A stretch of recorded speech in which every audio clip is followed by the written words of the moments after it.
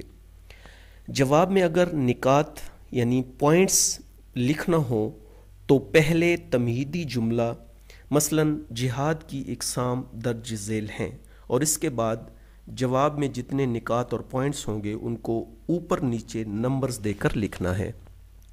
اگر جواب میں آیت کا یا حدیث کا ترجمہ لکھنا ہو تو مین ہیڈنگ کے نیچے دائیں طرف حاشیے کے اندر حدیث مبارکہ یا آیت مبارکہ کی سب ہیڈنگ ضرور دیں، اور اس کے نیچے والی لائن پہ حدیث کے الفاظ لکھیں، اس کے نیچے والی لائن پر ترجمہ کی سب ہیڈنگ دیں، اور اس سے نیچے والی لائن پر حدیث کا ترجمہ لکھیں۔ یاد رہے کہ حدیث کے الفاظ اور حدیث کا ترجمہ پہلے بتائے گئے طریقے کے مطابق کوٹیشن میں لکھیں۔ اگر مختصر جواب میں سب ہیڈنگز دینا ہو تو دائیں حاشیہ کے بالکل ساتھ سے شروع کریں اور اس کی تفصیل نیچے والی لائن میں دائیں طرف سے تقریباً 1 انچ جگہ چھوڑ کر لکھنا شروع کریں۔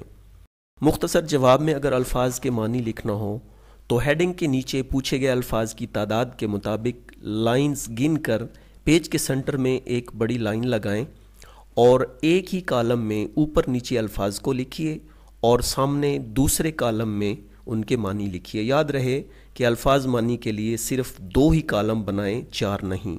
ایک جزو کا مختصر جواب مکمل کرنے کے بعد نیچے تقریباً 2.5 یا 3 انچ کی ایک لائن لگائیں، اس لائن کو سپریٹر کہتے ہیں۔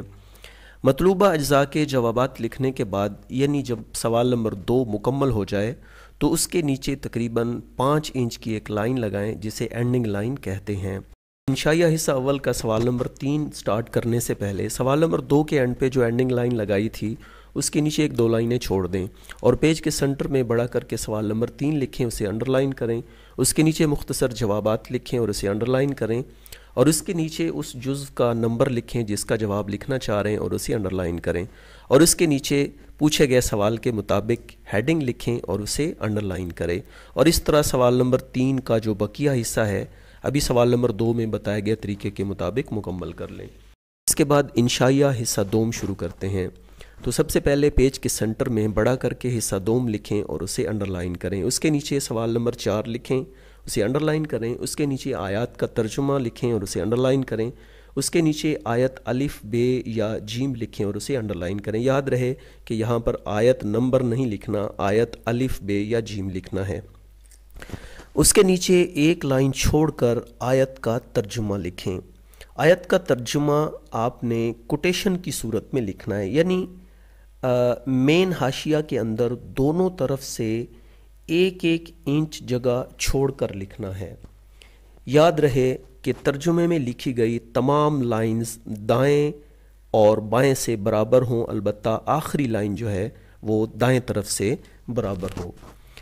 آیت الف یا بے کا ترجمہ لکھنے کے بعد نیچے سپریٹر لائن لگائیے، 1-2 لائن چھوڑ کر پھر آپ ہیڈنگ دیں آیت بے یا جیم اور اس کو انڈر لائن کریں، اور اس کے بعد آیت الف کے مطابق ترجمہ لکھیں۔ دونوں آیات کا ترجمہ لکھنے کے بعد آپ اینڈنگ لائن لگائیے۔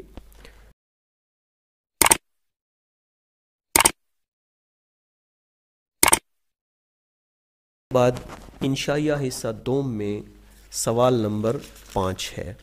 انشائیہ حصہ دوم سوال نمبر 5 لکھنے کے لیے سب سے پہلے پیج کے سنٹر میں بڑا کر کے سوال نمبر 5 لکھیں اور اسے انڈر لائن کریں، اس کے نیچے حدیث کا ترجمہ اور تشریح کی ہیڈنگ دیں، اسے انڈر لائن کریں، اس کے نیچے دائیں طرف حاشیہ کے ساتھ ہی حدیث مبارکہ کی سب ہیڈنگ لکھیں، اور اس کے نیچے پیج کے دونوں طرف مین حاشیہ کے اندر 1 انچ جگہ چھوڑ کر سوالیہ پرچہ کو دیکھ کر حدیث مبارکہ کے الفاظ عربی میں لکھیے۔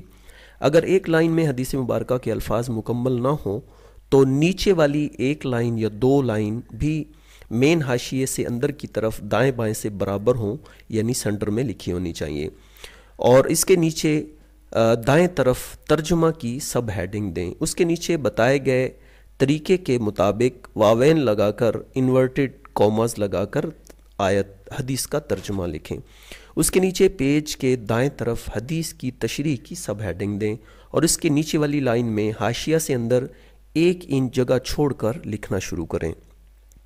بہتر ہے کہ سب ہیڈنگز دے کر تشریح لکھیں۔ اگر ہیڈنگ نہ لکھنا ہو تو مختلف پیراگرافز میں تقسیم کر کے لکھیں، یعنی ایک یا ایک سے زیادہ صفحات کا ایک ہی پیراگراف نہ لکھیں۔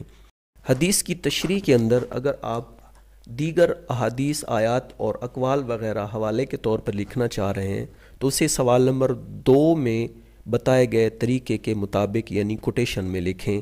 یاد رہے کہ اس کوٹیشن سے پہلے ارشاد باری تعالیٰ ہے یا ارشاد نبوی ہے وغیرہ ضرور لکھیں۔ حدیث کی تشریح مکمل کرنے کے بعد تقریباً 5 انچ کی اینڈنگ لائن لگائیں۔ عزیز طلبہ طالبات، آئیے اب ہم یہ جانتے ہیں کہ پیپر میں تفصیلی جوابات لکھنے کا سب سے بہترین طریقہ کون سا ہے۔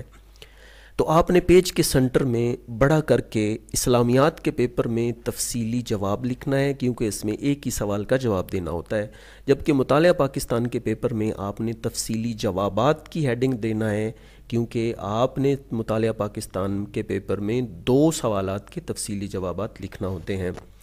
تفصیلی جواب یا تفصیلی جوابات کی ہیڈنگ دینے کے بعد آپ اسے انڈر لائن کریں گے، اور اس کے نیچے 1-2 لائن چھوڑ کر نیچے سوال نمبر 6 یا 7 یا جو بھی ہو اسے لکھیں اور اسے انڈر لائن کریں۔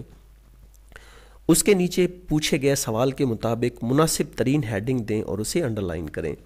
بہتر یہ ہے کہ پہلے پوچھے گئے ٹاپک کا مختصر سا تعریف یا اس کا مفہوم وغیرہ لکھیں۔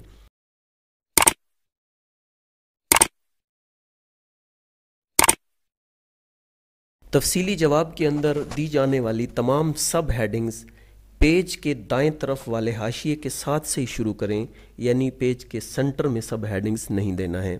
سب ہیڈنگز کے نیچے والی لائن مین حاشیے کے ساتھ یعنی دائیں طرف والے مین حاشیے کے اندر 1 انچ جگہ چھوڑ کر لکھنا سٹارٹ کریں۔ نکات، پہلو، اقسام یا فوائد وغیرہ لکھنے سے پہلے تمہیدی جملہ ضرور لکھیں، مثلا جہاد کی اقسام یا 1973 کے آئین کے اہم پہلو درج ذیل ہیں۔ تفصیلی جواب کی سب ہیڈنگز کے ساتھ نمبرز یا سٹار وغیرہ ضرور لگائیے۔ سب ہیڈنگز یا نکات کے نمبرز مین حاشیہ کے اندر لگائیں۔ جواب میں اگر حوالہ جاتی آیت حدیث کسی کا قول لکھنا ہو تو اسے کوٹیشن کی صورت میں پہلے جو طریقہ بتایا گیا ہے اس کے مطابق لکھیں، اور اس سے پہلے اس کا ریفرنس بھی ضرور لکھیں، یعنی اگر آپ تفصیلی جواب میں آیت کریمہ یا حدیث مبارکہ کا حوالہ لکھنا چاہ رہے ہیں تو اس آیت کے ترجمہ سے پہلے ارشاد باری تعالیٰ ضرور لکھیں۔ کوٹیشن کے علاوہ پیراگراف کی صورت میں لکھی گئی تمام لائنز مین حاشیہ کے اندر دائیں بائیں سے بالکل برابر ہوں سوائے آخری لائن کے، خصوصاً بائیں طرف لائن کے آخر میں حاشیہ سے پہلے جگہ خالی نہ ہو، مطلب کہ اوپر نیچے تمام لائنز برابر ہوں اور پراپر ہوں، اس سے خوبصورتی بڑھ جاتی ہے۔ ایک تفصیلی جواب لکھنے کے بعد اس کے نیچے اینڈنگ لائن لگائیں، اور دوسرا تفصیلی جواب شروع کرنے کے لیے سب سے پہلے پیج کے سنٹر میں سوال نمبر 6 یا 7 جو بھی ہو لکھیں اور اسے انڈر لائن کریں۔ اس کے نیچے پوچھے گئے سوال کے مطابق مناسب ترین ہیڈنگ دیں، اسے انڈر لائن کریں، اور اس کے نیچے بقیہ جواب ابھی جو اس تفصیلی جواب لکھنے کا پہلے طریقہ بتایا جا چکا ہے اس کے مطابق جواب مکمل کریں۔ معزز ٹیچرز اور عزیز طلبہ طالبات، یہ تھا اسلامیات اور مطالعہ پاکستان کی پیپر پریزنٹیشن کا طریقہ۔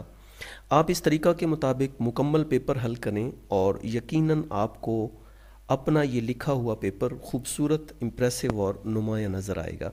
اگر ویڈیو پسند آئی ہے تو اسے لائک اور شیئر کرنا آپ کا اخلاقی فرض بنتا ہے۔